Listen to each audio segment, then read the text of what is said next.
dear, oh dear, oh dear. EA, you just couldn't stop yourself, could you? You just couldn't resist the urge to push that boat out a little further each time. And now where are you? You're up shit creek without a paddle. So for those of you out there that are still somehow out of the loop on this one, despite everyone and their dog having covered it by now, EA has basically taken the smoldering pile of trash that was Star Wars Battlefront 2, what with its microtransactions, its loot boxes and star cards, its incentive to buy your way to faster advantages over other players, and it stoked it into what I can only describe as a gloriously raging garbage fire.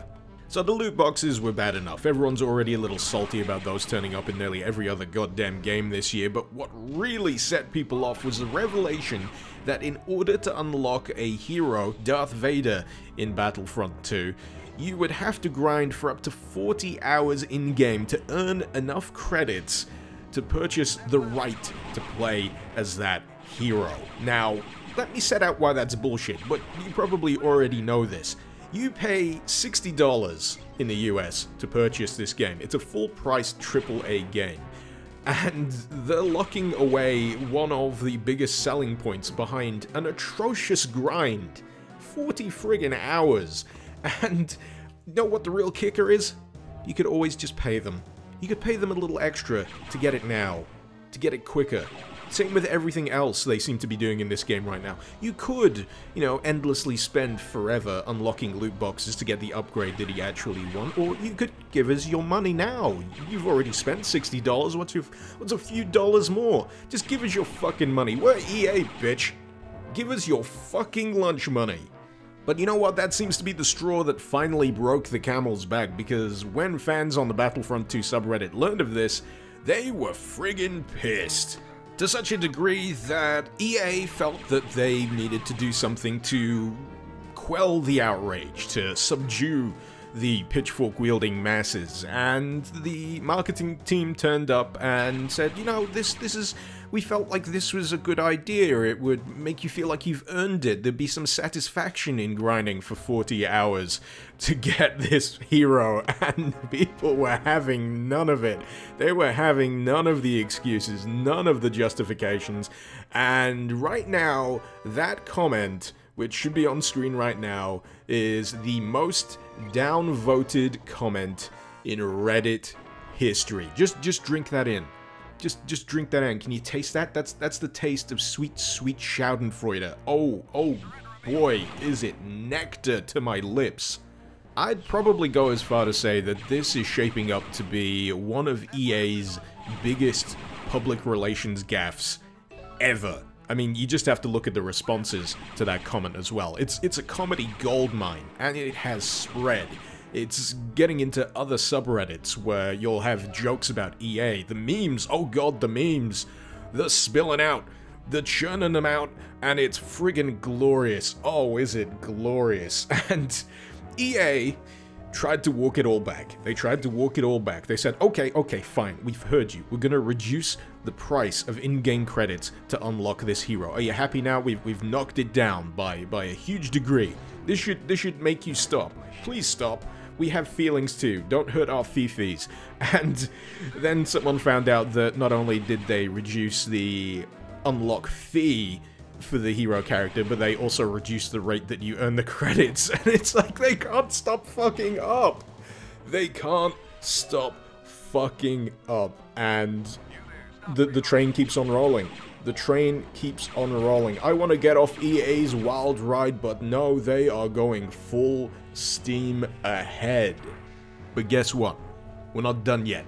We ain't done. We got another destination on this wild ride, and that is born from the fact that people, obviously, are feeling a little disillusioned with Battlefront 2 as a result of all of EA's shenanigans, and quite rightly, they have decided they'd like to refund their pre-orders. And they've gone to do this, only to discover that EA took away the refund button on the page. I mean, who does that?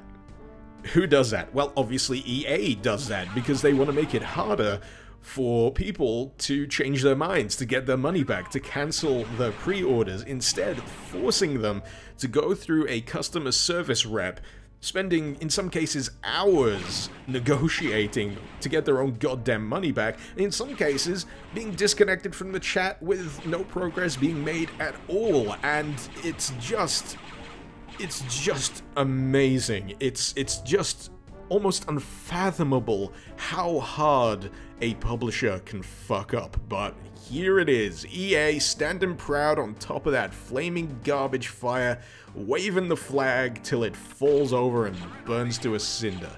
But you know what, I just think this deserves a round of applause. Let's hear it for EA, ladies and gentlemen. Worst company, worst video game publisher, just magnificent work. I couldn't have done it better because I physically can't. I'm not a piece of shit. Oh my god. Just how? Mother of mercy, EA. The great Satan, here on Earth. Holy shit. If it isn't glaringly obvious by now, if you really want to make EA sit up and take notice, you're gonna have to hit them in the one place it actually hurts. And that's their bottom line. The money. The money that they make from you. And they'll try and justify all of this stuff till the cows come home. They'll say, oh, we need microtransactions, we need DLC, we need season passes, we need to offset the cost of development. Don't you know it's getting more expensive year on year to make these big AAA games? And then you look at the industry figures and you see how much money they're making every year. This is a multi-billion-dollar industry. They are making money hand over fist. The shareholders couldn't be happier. But really, when it comes down to it, it's all about making more money. They're not offsetting the cost of development with this, they're just protecting the bottom line, the year-on-year revenue increases, and to do that, they've got to find more ways to make you, the customer, pay. And really, if you want to do something about it, this is the way you do it. You don't play the fucking games. You don't pay for the fucking games. Especially when they shoehorn more and more microtransactions into a full-priced game. Now, I know this could be hard for some people. They're all thinking, but it's Star Wars. I really love Star Wars. Star Wars is my everything. But sometimes you just gotta step back. You gotta realize that despite the fact it has TIE Fighters and X-Wings and Stormtroopers and Darth Vader, there are alternatives. There are other ways. For example, rather than buying Battlefront 2, this version, that is, you could go and buy the old Battlefront 2, which coincidentally is available on Steam. That would be a nice little fuck you. Apparently, it's a better game. I mean, sure, it doesn't look as flashy, but you don't want to be one of those douchebags that think everything is about shiny graphics, right? No, of course not. And you don't want to keep feeding the goddamn machine. EA, if I have to put it this way, are the Empire. Be the rebellion. And with that, I think I just threw up in my mouth a little bit. So yeah, this seems like a good place to end the video. I know I'm not really contributing much with my rant here, but sometimes you just gotta get it off your chest. Maybe you've got something to get off your chest as well. Feel free to let me know your thoughts in the comments below. And at the very least, I hope you enjoyed watching this video. This has been Mr. Icarus. Thank you very much for watching. Icarus out. More credits available in 3 hours. Oh More credits available in 3 hours. We're sorry. It keeps happening. You were enjoying arcade It just keeps happening. So we have to stop giving you prizes.